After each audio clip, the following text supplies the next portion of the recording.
میری طرف سے تمام عالم اسلام کو، سارے پاکستان کو، خاص طور پر راولپنڈی کے شہریوں کو عید مبارک ہو۔ آج میں لیاقت باغ میں نماز عید میں شریک نہیں ہو سکا اور لال حویلیوں کی خوشیوں میں بھی شامل نہ ہو سکا، لیکن مجھے خوشی اس بات کی ہے کہ شہر میں ایک بہت بڑی تعداد نے حسب معمول لال حویلی کی رونقوں کو دوبالا رکھا، اور وہ دو شاہی خاندان جو دبئی میں ہیں انہیں نہیں معلوم کہ راولپنڈی اسلام آباد میں آٹے کی لائنیں لگی ہوئی ہیں۔ عوام، صنعت کار، زراعت، ٹیکسٹائل، آٹو انڈسٹری سب ڈیفالٹ ہو چکی ہے۔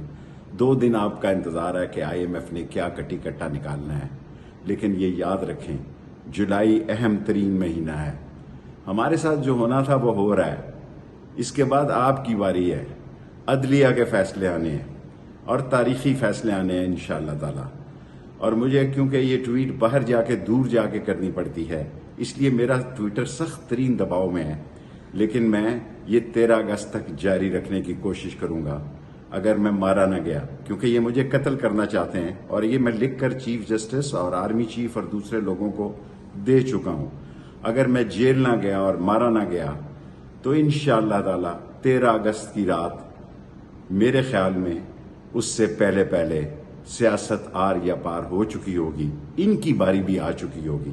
13 اگست کی رات 10 بجے لال حویلی کے باہر قوم سے خطاب کروں گا، اور انشاءاللہ تعالی حق کے ساتھ، سچ کے ساتھ کھڑا ہوں۔ نسلی ہوں اور اصلی ہوں، امتحان آتے رہتے ہیں۔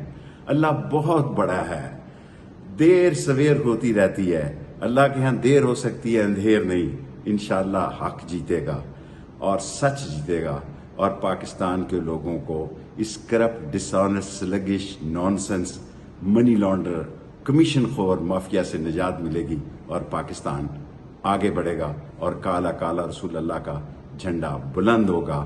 پاکستان جس مقصد کے لیے بنا تھا اس مقصد کی توفیل یہ قائم دائم رہے گا، اور غریب کی زندگی میں بھی انشاءاللہ تعالی بہتری آئے گی۔ ہمت نہیں ہارنی، حوصلہ نہیں ہارنا۔ ہارتا وہ ہے جو ہار مانتا ہے۔ انشاءاللہ کامیابی ہمارا مقدر ہے۔